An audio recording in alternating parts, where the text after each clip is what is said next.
प्रणाम भाइयों बहनों। श्री पुष्टि योगशाला एवं प्राकृतिक चिकित्सा संस्थान में आपका हृदय से स्वागत है। यूजीसी नेट जेआरएफ योग की तैयारी कर रहे छात्रों के लिए आज हम ग्लैंड्स यानी कि ग्रंथियां टॉपिक लेकर के आए हैं। यूनिट 6 में ये टॉपिक पूछा गया है, आइए इसको ध्यान से समझते हैं। ग्रंथियां हमारे शरीर में हार्मोन्स और एंजाइम्स का निर्माण करती हैं, सुरक्षा प्रदान करती हैं शरीर को। अब ये कितने प्रकार की होती हैं? 3 प्रकार की होती हैं। बाह्य स्रावी ग्रंथि यानी कि एक्सोक्राइन, अंतःस्रावी यानी कि एंडोक्राइन और मिक्स्ड यानी कि मिश्रित। एक्सोक्राइन ग्रंथि जो है वो क्या है? ये एंजाइम्स का निर्माण करती है और नलियों के द्वारा यानी कि डक्ट्स के द्वारा अपने टारगेट पर ये एंजाइम्स का स्राव करती है। इनका रक्त से कोई संबंध नहीं होता, कोई कनेक्शन नहीं होता। ये हो गई एक्सोक्राइन।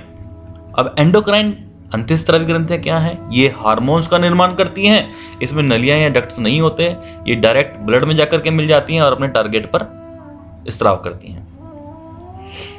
मिक्स्ड यानी कि मिश्रित ग्लैंड्स, इसमें एंजाइम प्लस हार्मोन्स दोनों निर्माण होता है। इसमें इसका एक मुख्य उदाहरण पैनक्रियास है। तो ये हुई ग्रंथियों के प्रकार। आज हम बात करते हैं बाह्य स्रावी ग्रंथि की। बाह्य स्रावी ग्रंथियां 9 हैं। ये कैसे कैसे हैं? श्रुमन ग्लैंड्स यानी कि कर्णगुद ग्रंथि कान में पाई जाती है और ईयर वैक्स यानी कि कानों के मैल का, मोम का निर्माण करती है। लेक्राइमल ग्लैंड, लेक्राइमल ग्लैंड को अश्रु ग्रंथि भी बोलते हैं। इसमें एक एंजाइम का निर्माण होता है जो आंखों के आंसू में पाया जाता है। इसका क्या नाम है? लाइजोजाइम। इसको आप नोट कर लीजिए। माइबोमिन ग्लैंड, इसको हम टार्सल ग्लैंड भी इसको बोला जाता है। ये आंखों में ऑयल का निर्माण करता है जिससे आंखों को सुरक्षा प्रदान होती है और फिर आंखों के बंद हो जाने पर यानी कि रात को सोने पर आंखों में मल का निर्माण करता है।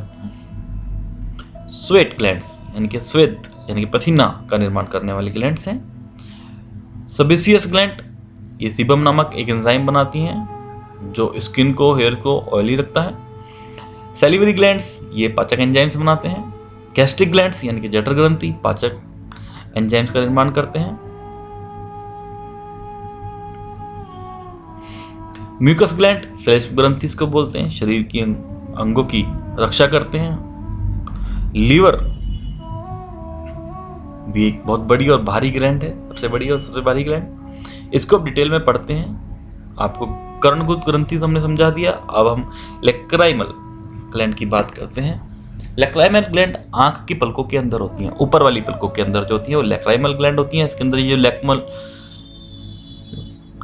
डक्ट्स हैं, ये लेक्राइमल डक्ट्स हैं, नलियां हैं। इनसे आंसू आंखों तक पहुंचते हैं और जाकर के स्टोर हो जाते हैं पंक्टम में। अब ये पंक्टम में आंसू स्टोर होते हैं और जब आंसू निकलते हैं तो पंक्टम के द्वारा ही आंसू नाक तक भी पहुंच जाता है। आपने देखा होगा कई व्यक्ति रोते रोते नाक से भी उनके आंसू टपक पड़ते हैं, तो ये पंक्टम के कारण होता है। समझ में आया होगा आपको। अब माइबोमिन ग्लैंड जो है इसको टार्सल ग्लैंड भी बोलते हैं। आंखों में तेल का निर्माण कर आंखों को सुरक्षा प्रदान करता है और रात में तेल को मल में बदल देता है, यानी कि जो आंखों के किनारे हैं उस पर ये मल को यानी कि डीडो को जमा देता है। इसमें आंखों के लालिमा, आंखों का सूखना, आंखों में जलन होना, ये सारे रोग जो है ये माइबोमिन ग्लैंड के द्वारा होते हैं। जब ये अपना एंजाइम्स बनाने बंद कर देता है या कम कर देता है तब ये इस कारण से होता है जो ऑयल उसमें होता है। सेबेसियस ग्लैंड जो है, सेबेसियस ग्लैंड जो है इसमें सीबम नामक एंजाइम बनता है। इसको आप नोट डाउन कर लीजिए। ये स्किन में होता है और बालों की जड़ में ये ग्लैंड होती है। अब आप देखिए फेस की जो स्किन है, इसके स्किन के पर सेंटीमीटर एरिया में 900 ये ग्लैंड पाई जाती है। आगे बढ़ते हैं। सैलिवरी ग्लैंड, ये लार ग्रंथि इसको बोलते हैं, पाचक एंजाइम्स का निर्माण करता है। ये मुख गुहा में पाई जाती है।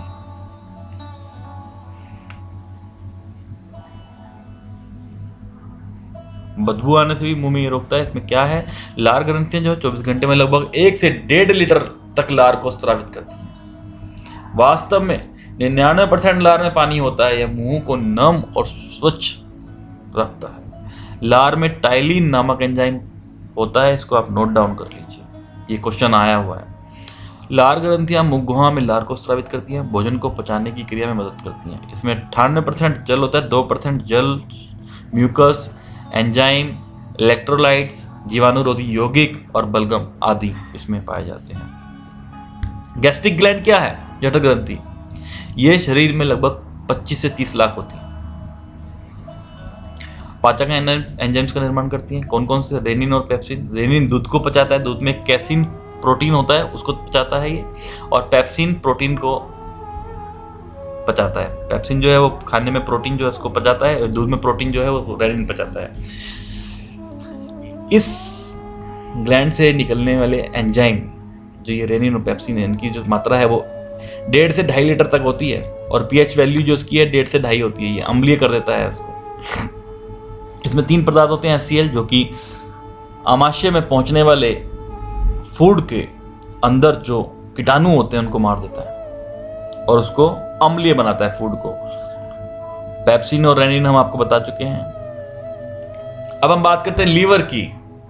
लीवर हमारे शरीर का सबसे बड़ा ग्रंथि ग्लैंड भी है और ऑर्गन भी है, और सबसे भारी ग्रंथि भी है। सबसे भारी ग्रंथि है, इसका वजन 1.5 किलो होता है। देख लीजिए, ये लीवर है और ये लीवर।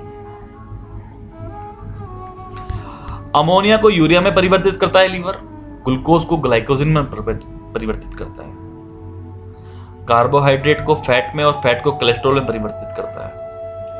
क्षतिग्रस्त अंगों को स्वतः ठीक कर लेता है, क्योंकि इसमें कोशिका विभाजन बहुत तेजी से होता है, इसीलिए ये अगर इसमें कोई क्षति हो जाए तो उसको अपने आप ही रिपेयर कर लेता है। अब इसमें एक बात नोट करने वाली है, भ्रूण अवस्था में आरबीसी का निर्माण लीवर के मेसोड्रम में होता है। हम कहते हैं कि आरबीसी का निर्माण हड्डियों के अंदर होता है, लेकिन जो भ्रूण होता है गर्भाशय में, उसका निर्माण लीवर में होता है। उसमें जो आरबीसी होता है उसका निर्माण लीवर के मेसोड्रम में होता है। इसको आप नोट कर लीजिए। बिलिरुबिन नामक एंजाइम भी ये निर्माण करता है, निर्मित होता है इसमें। ये मल को पीला कर देता है, ये जो एंजाइम है। इसको आप अच्छे से नोट डाउन कर लीजिए। तो ये था हमारा एक्सोक्राइन ग्लैंड्स। अब एंडोक्राइन ग्लैंड्स अगली वीडियो में आपको हम समझाएंगे। आप अच्छे से तैयारी करते रहिए। अगर वीडियो समझ में आई हो तो लाइक कीजिए, कमेंट्स कीजिए। बहुत बहुत धन्यवाद।